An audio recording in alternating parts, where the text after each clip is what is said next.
ladies and gentlemen, welcome back to Horror Analysis with me, Drew. Today we're continuing on with Horror Anthropology.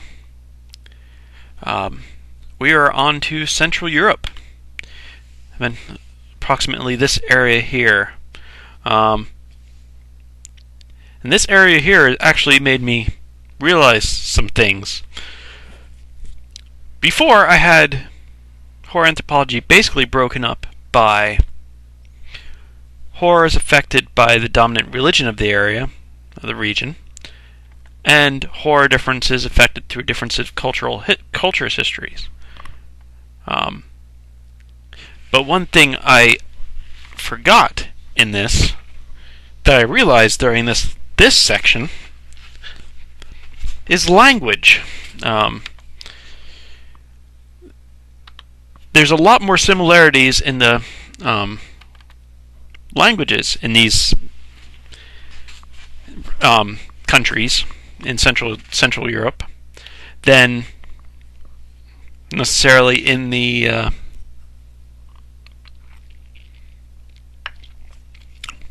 geological or geographical areas, or in the historical regions. I mean, history is going to play a part, obviously, but I think language is actually going to play a big part as well. For instance, a lot of Austria stuff just gets shifted right into Germany. Switzerland as well. Switzerland gets split between France and Germany.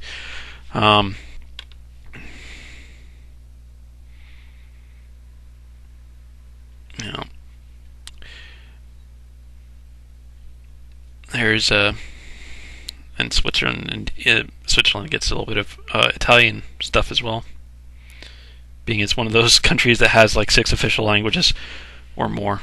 I don't remember. But yeah, that's so I think horror differences in horror affected through differences in countries' languages, or dominant language of the region. Horror is affected by the dominant language of the region is also something to take into account. Because, another reason,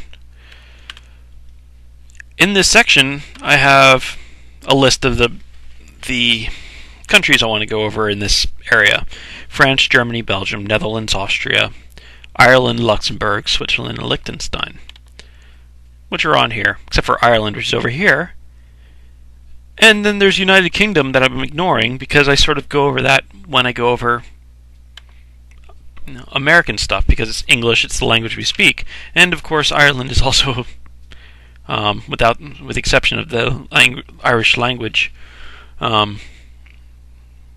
things, it's one of the official languages of Ireland. English has to be an official, maybe not an official language, but an accepted language. Maybe that's the word. Oops.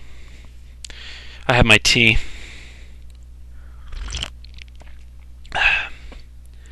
It's getting cold enough for tea again. So I think, Irish being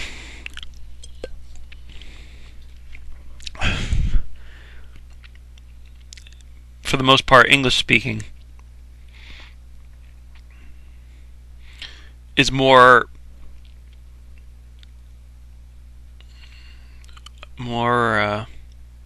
lumped in with America and Canada and Australia and UK in terms of its influence.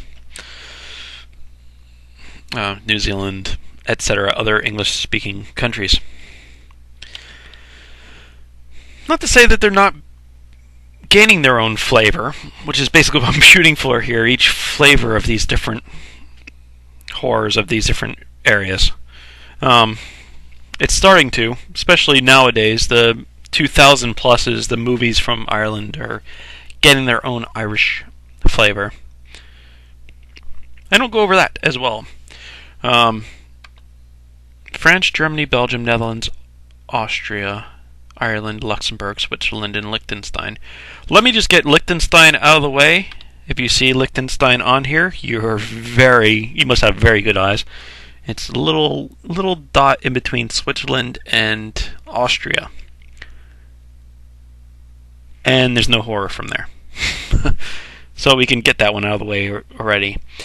Switzerland and Luxembourg, I only saw stuff that was filmed there, not anything really from there. Not anything independently from there. Luxembourg, of course, is the little purple in between France, Belgium, and Germany. Switzerland, above Italy there, next to France.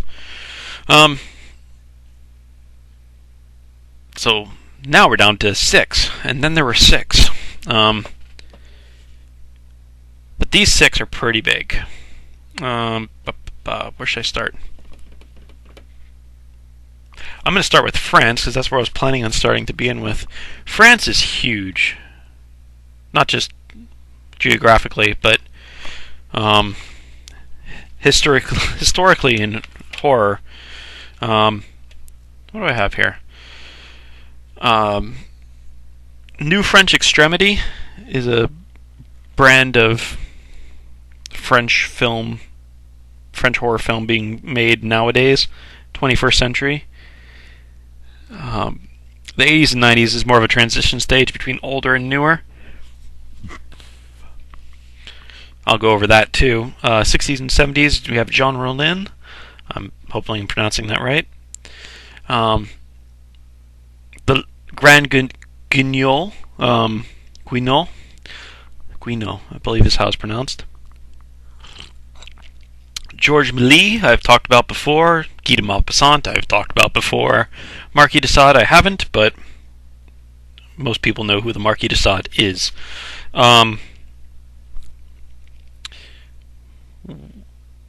We'll start at the present and work our way back, because that's how I like to do history.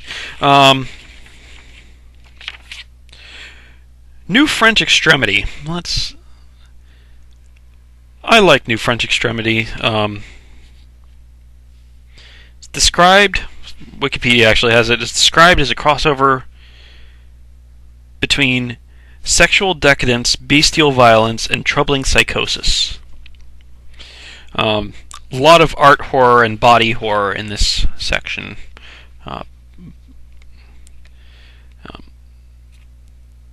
This is what I got from this section. This is sadistic in the very French meaning of the word, getting off on violence and what the baddies do. Frontiers. Oh, did I have a video? Not a video, but a picture from Frontiers. It was such a creepy looking thing.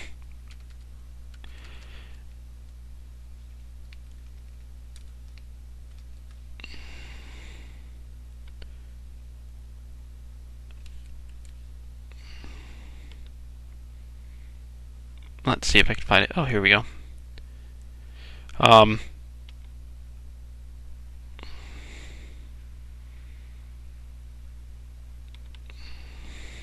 Save picture as. Maybe I can put it up now.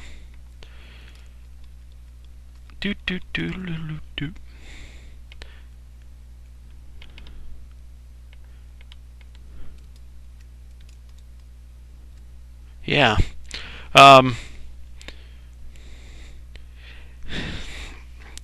It was essentially, this was from,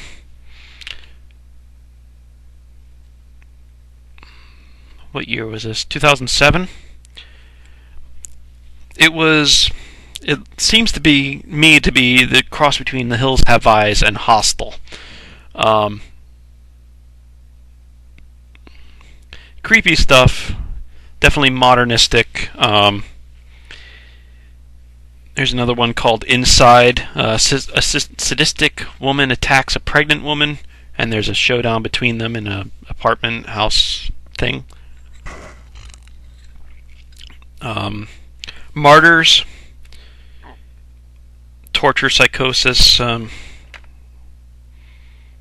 with some supernatural bits.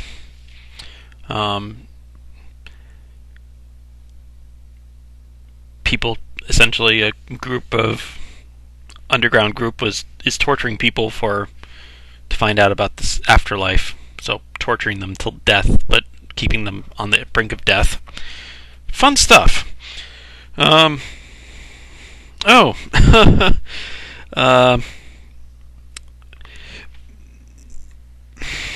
I'm gonna pronounce this wrong. One of my favorite French actresses of the alternative cinema, Karen Lancôme, who committed suicide in 2006, was in one of these type things called Base-moi, a thriller, which is more of a thriller side of things, with a lot of sex. Karen Lancôme was a porn actress.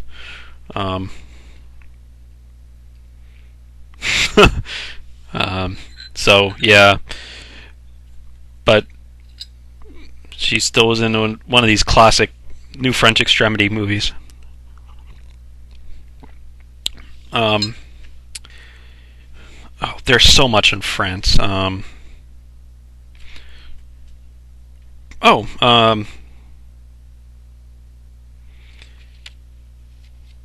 Eden Log? Is that what? Am I even pronouncing these things right at this point?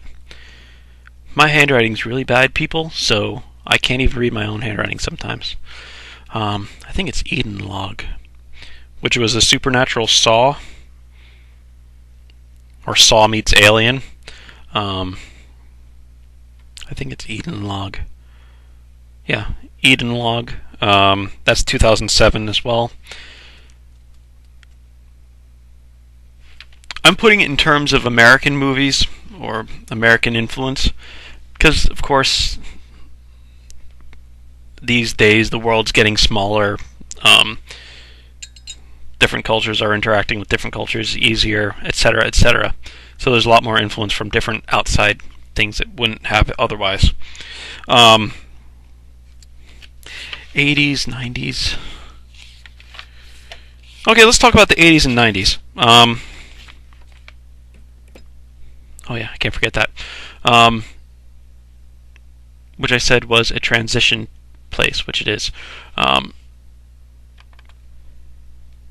and 90s is transition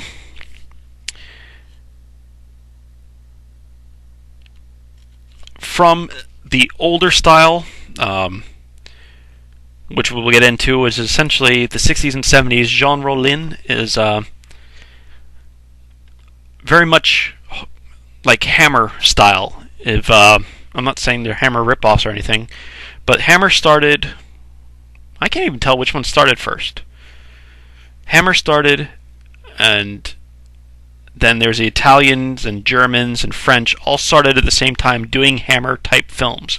So the Hammer type films of the 60s and 70s were picked up by, every country in Europe was essentially doing the same thing at the same time. I'm not sure who actually wins for getting the first, and I'm not going to even attempt to say that one country's ripping off the other countries. There is a lot of just everything happened at once sort of thing. So the 60s and 70s, the Jean Rollin era, was the Hammer style, and then of course the 21st century was this new French extremity. The 80s and 90s were the transition between the two. There was some thrillers in the 80s. Where am I at? French. There was an Baxter in 89, where a murderous dog narrates its evil life. Finds like a neo-Nazi owner, and the neo-Nazi kid kills the dog at the end. I don't know. It's weird. Baby blood, parasites in the womb of a woman demanding blood. 1990. So that sort of transition between the two. Then, of course, you're going back to the 60s. We have Carmilla adaptations from La Fanu.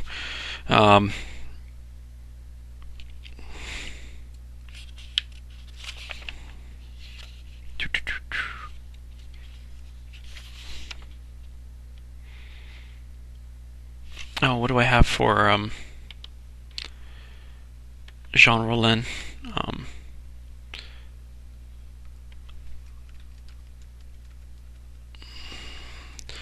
Jean Rollin.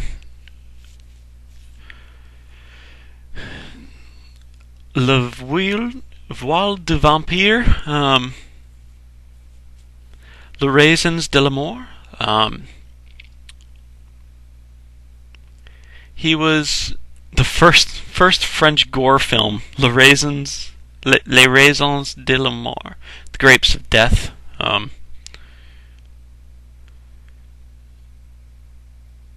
Le Viol du Vampire, 1968. Queen of the Vampires. Rape of the Vampire, I'm not sure which one it translates to.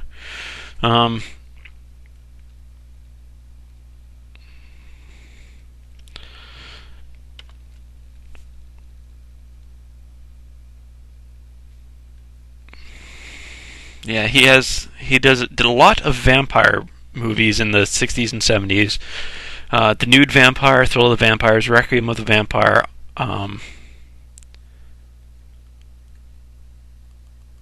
etc. Demoniacs. Was also an actor in a lot of these movies as well. I was going to say this. This section, I was really hoping to recommend Horror Europa by Mark Gatiss, the documentary Mark Gatiss did on European horror, because it really helps, but it's now down.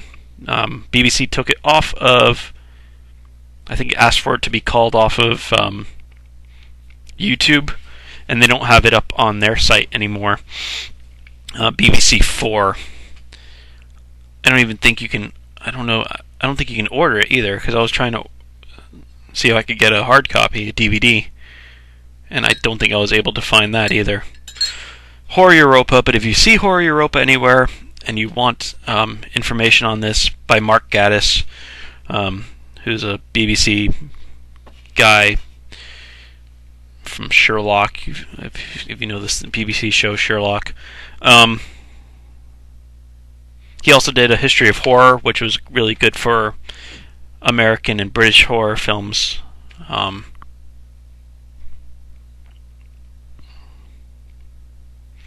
But Horror Europa, I'm trying to remember some of the stuff that he talked about in Horror Europa, because he did a lot more research than I was able to do. And he was able to get a good flavor of each of these countries. One of the ones he did talk about, pre Jean Rollin, was Les Diaboliques.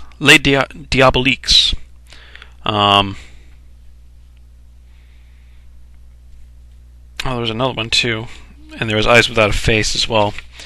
I think both French. Les Diaboliques was the bathtub corpse. If anybody's seen or read, seen The Shining, there is the bathtub corpse. Again, I have to look over my shoulder whenever I'm talking about ghosts because it freaks me out.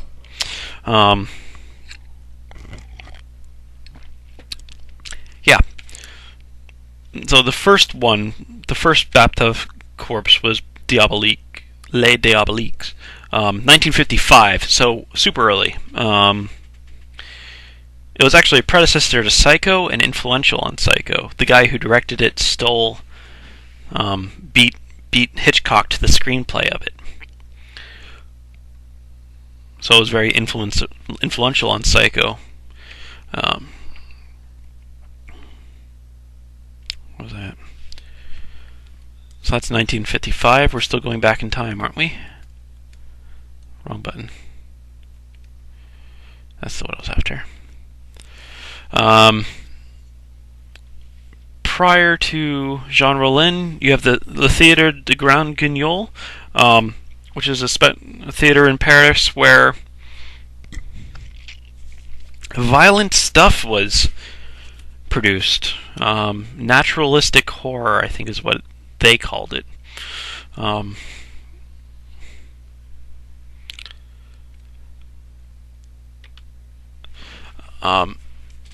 Naturalistic horror.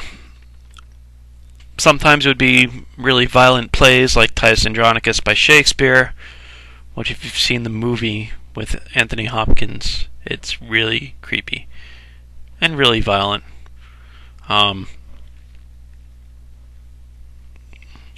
And as well as more violent, just other violent plays and, things along those lines, pushing the envelope as much as possible. Grand Guignol nowadays is sort of used as an insult to say violent for the sake of being violent or gruesome for the sake of being gruesome.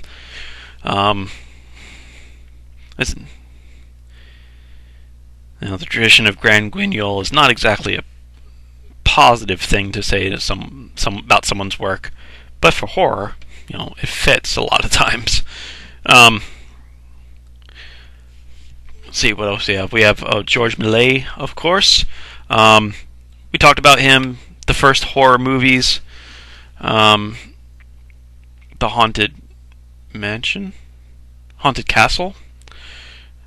He was the ex-magician who became a director in the 1890s, 1910s, and made these horror movies, basically doing massive film cuts, where you cut the film and then there's a guy in a sheet. It's like, oh, it's a ghost, and then you cut the film, the guy in the sheet's gone. Oh, he disappeared. Right. And then there's a devil popping up from a puff of smoke. Georges Méliès. You can find most of those films on YouTube very easily. I'm also skipping Phantom of the Opera, which was 1910. Sort of that, Grand Guignol style.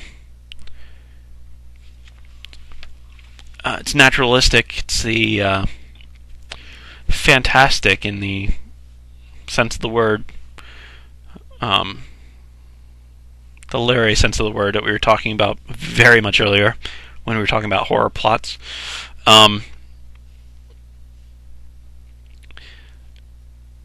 Yeah, so that's 1910. Diabolique.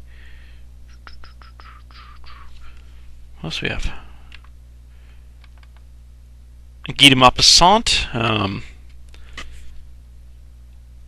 post-Poe is really where he falls in, but of course he's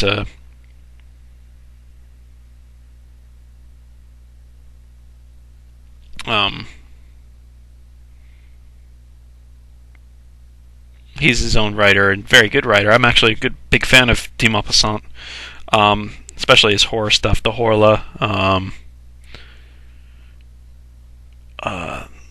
There's a couple. I can't remember them now. Oh, here's a couple more. I found another. My pages of French notes are all over the place. 1928, Fall of the House of Usher, obviously a Poe adaptation. Silent movie. 2007 had Hell Phone, a demonic cell phone horror comedy.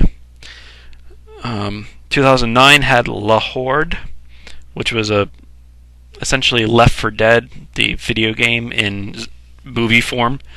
Zombie horde, and a couple of people trying to survive it. by sticking together. There's a lot. French has a big tradition. And of course, you go back to Marquis de Sade, who wrote in the 1790s. Where we get the word sadistic from. He got his jollies from violence. Well, he wrote about getting his jollies from violence, and from all accounts, he basically practiced what he wrote.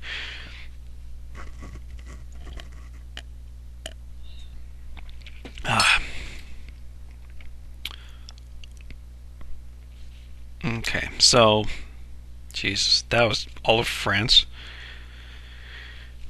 Okay, so, nope, that's France. Germany is pretty big as well, so let's go to Germany. I'm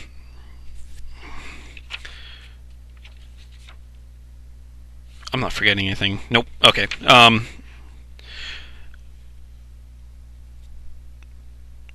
Germany, 80s onward is a little bit different. I might start from the back and might start from the past and go forward on this one, just to be a little, makes a little more sense that way. So let's start with the fantasists from the 19th century. This I'm talking about. Of course, Grimm brothers and Hoffman, E.T.A. Hoffman, who did a few things, and most famous for the Nutcracker book that was turned into the ballet, and did other fantasies type stuff. So the fantasists, making fantasies, fairy tales and fantasies. You guys know what fantasies are. I'm going to say fantasies over and over again until it makes sense. They wrote fantasies. I'm not going to say it again.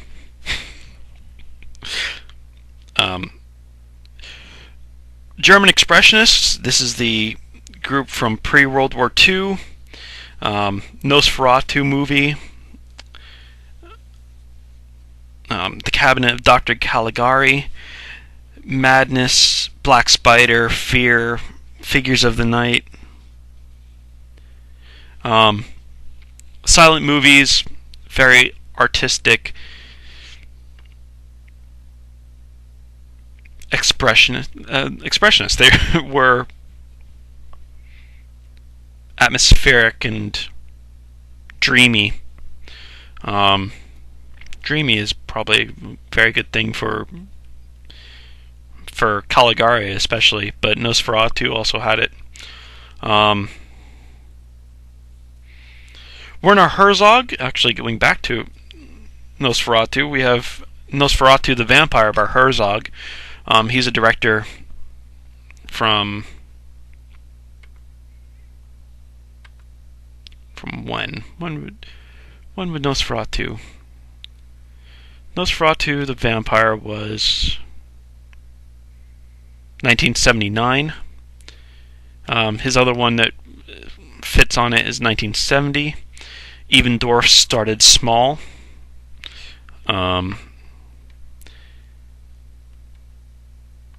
What should we say about Herzog? Herzog is...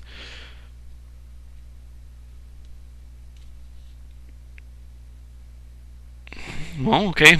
According to Wikipedia, here we go. He's one of the greatest figures in New German cinema, along with Fassbinder, Trotta, etc., etc.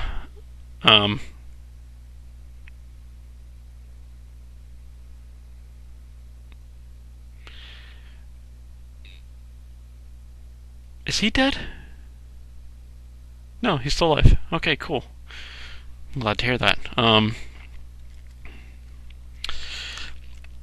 One of these big-time directors of the people who make great movies. He's definitely one of the great living ones. Nosferatu the Vampire was essentially his homage to Nosferatu the 1922 black and white silent movie. The Max Schreck and F.W. Murnau. And then we get into the weird German stuff. We get into a lot, and weird German stuff it is. Necromantic 1 and 2 was necrophiliac movies. Violent shit. Slasher zombies. Pornographic horror. Like Maniac and Mercilessly Betrayed. As extreme as you can go. Violent shit is actually... Violent Shit is the title of one of these movies. It was essentially... After World War II, Germans' movies became...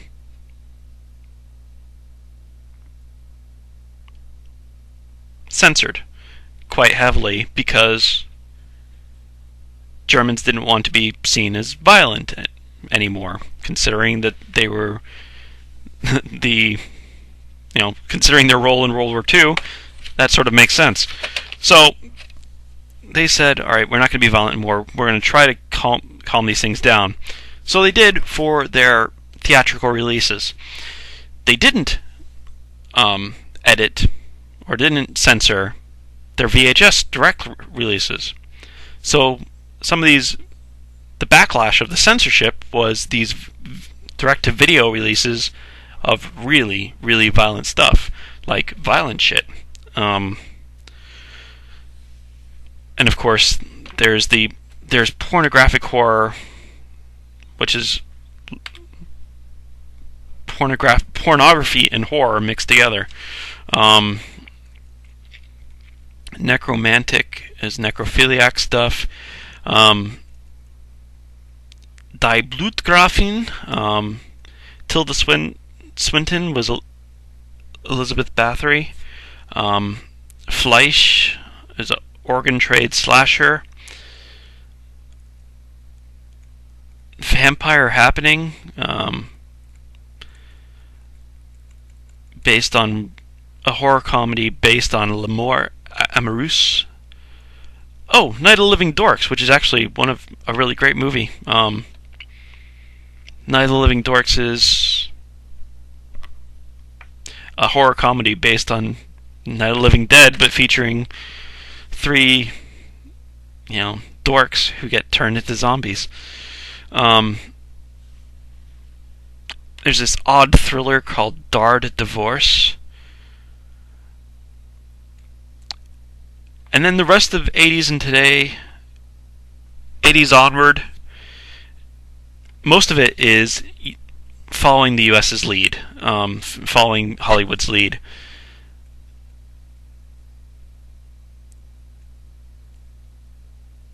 Anatomy is a med student slasher movie. Durbinen is Monster Bees. We Are the Night. All-woman vampire coven. Jonathan is I Am Legend, based in the 18th century. And then there's a lot of films filmed in Germany, like in Switzerland and Austria and Luxembourg, stuff like that, that are for different companies based in Italy or Spain or America. Cursed with Christina Ricci, the werewolf movie, was apparently filmed a lot in Germany. So was Sleepy Hollow with Christina Ricci again and Johnny Depp.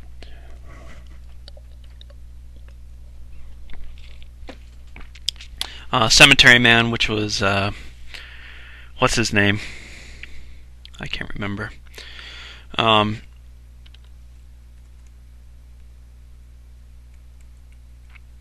Jesus Franco filmed a lot of his Spanish horrors there, etc. So, okay, Germany. I'm going to skip Belgium and Austria. How am I doing here? 35 minutes. Alright. Belgium and Austria. Let me go to Belgium and Netherlands. I'm going to go to Austria from Belgium, skipping Belgium and Netherlands real quick. In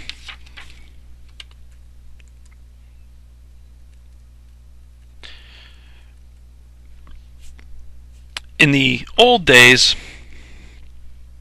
there was like the German Expressionists, the Austrian version of German Expressionism was also there. There's a lot of crossover between German and Austria, just because they share a common language. So there's the Hands of Orlok, which we talked about before. Yeah, we talked about before, way back, where the guy's hands... The guy gets murderer's hands, the piano player gets murderer's hands, so he wants to strangle people. And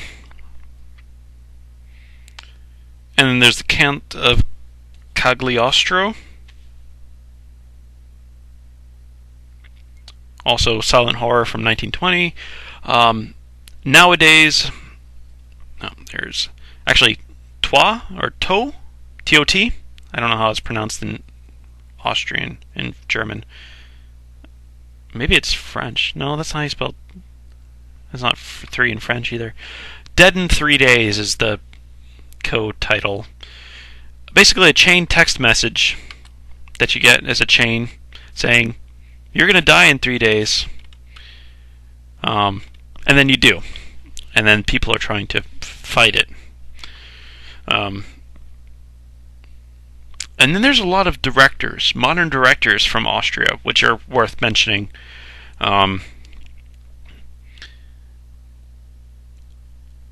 Ludwig Wust, Coma, which was odd, which was odd looking from what I read about it.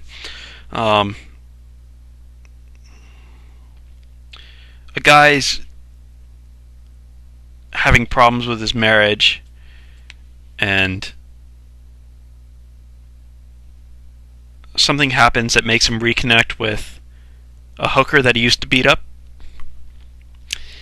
And so he goes and finds the hooker that he used to beat up, and she's in a coma. So he takes her and brings her into his other house when he leaves his wife and whatever, and sort of continues the relationship.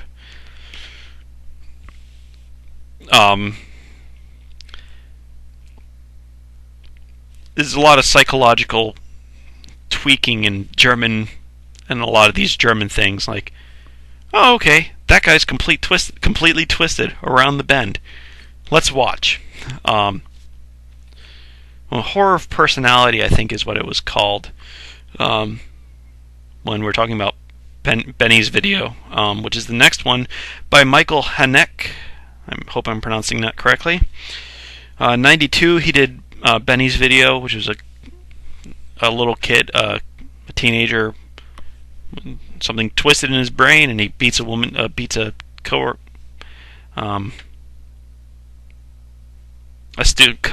co-student to death while filming it, and then sort of has his parents clean up after him.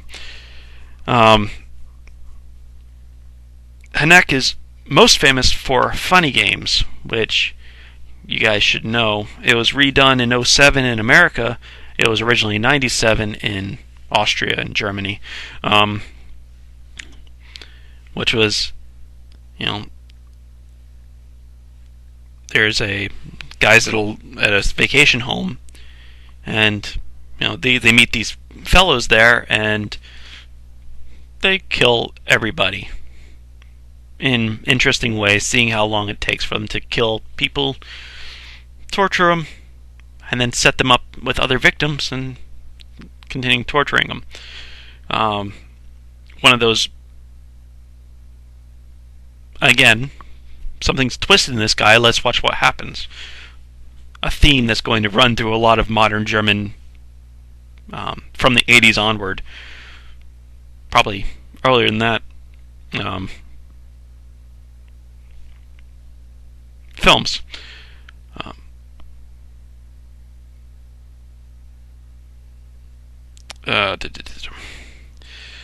71 fragments, something is a mass murder. But it's more of a dramatic term.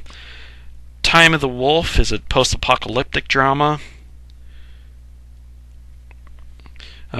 Seventh Continent is an odd suicide film. Some of these things just sounded really weird. Again, twist in the brain. Let's watch what happens. And of course, before this modern era, you go back 20 years and you get the German equivalents of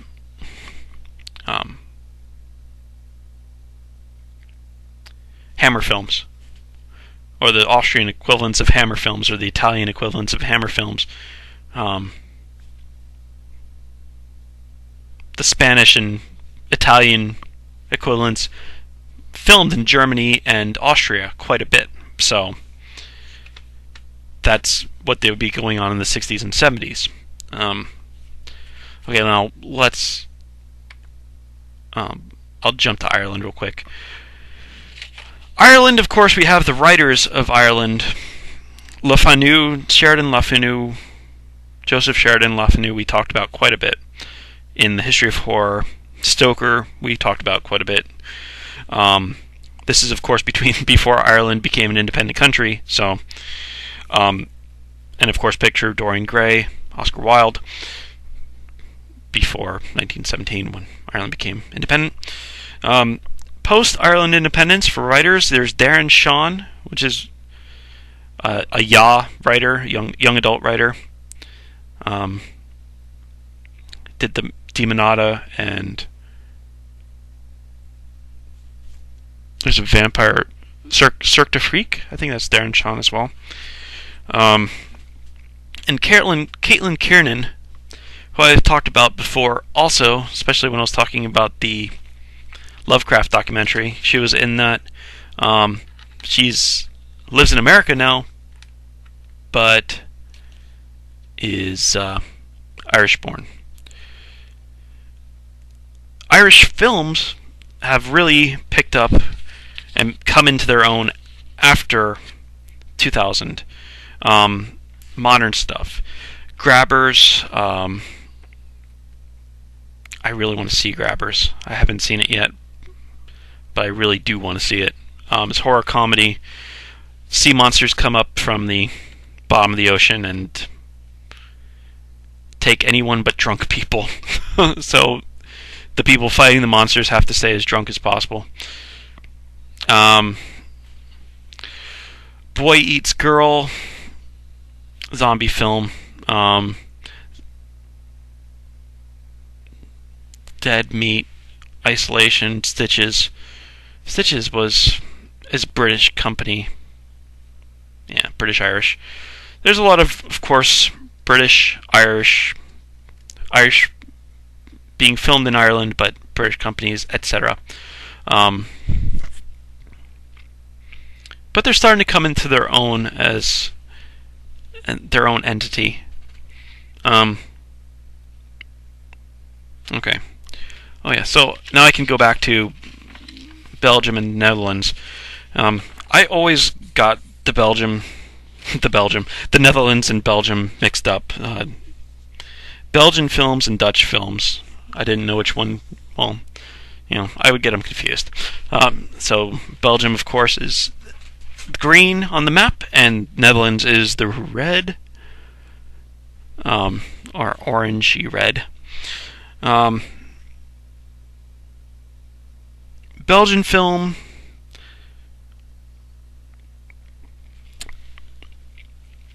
Let's just go backwards.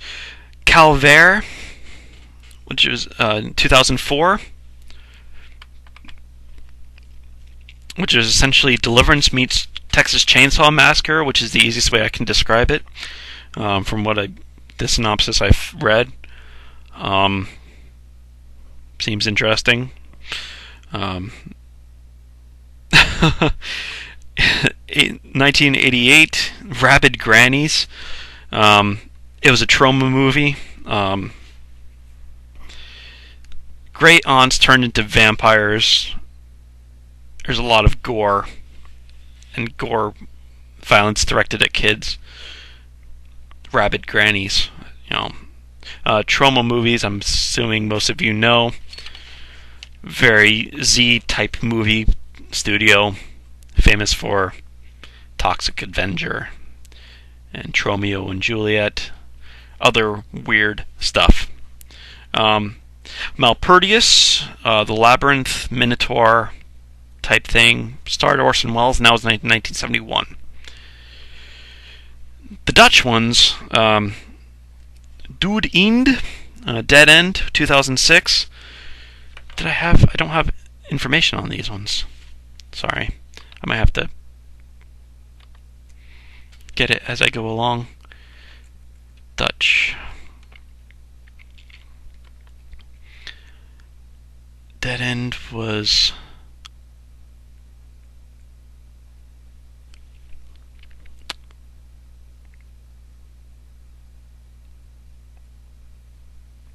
something happens when a couple of kids are on their own. They go find help. They can't find help. They get stalked by a killer.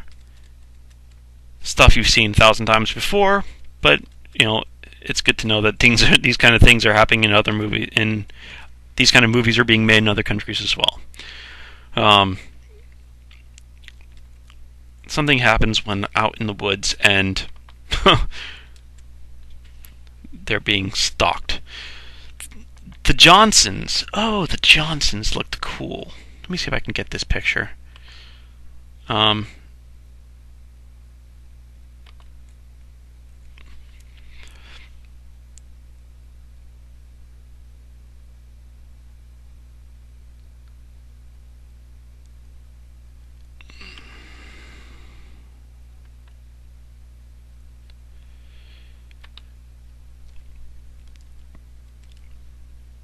This is actually a great movie poster, so I'm going to see if I can pull this up real quick. Yes, I can. See if it works. Yeah, it's not bad. A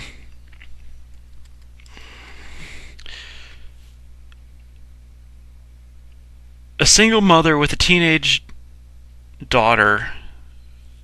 The teenage daughter came to life through test tube fertilization. This was filmed this was 1992. Under the assistance of Dr. Johnson, the doctor not only made Emily, the teenager, but in secret also used the eggs of Victoria to make 7 boys. Victoria is the mother. When Emily is 14 years old, the mother takes her on a camping trip, and she suffers from nightmares about 7 men that are identical to her.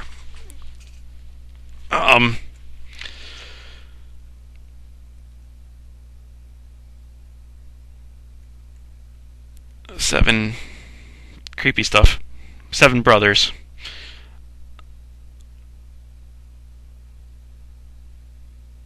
Ooh.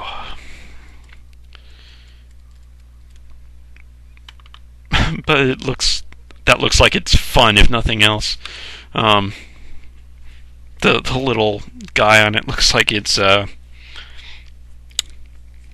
should be quite entertaining. The Lift. D-Lift, which would be, of course, a killer elevator. Easy enough. Saint, an evil zombie Santa Claus. Dark comedy type thing. And worst case scenario, which is a zombie soccer movie, where during the World Cup, zombie outbreak happens and...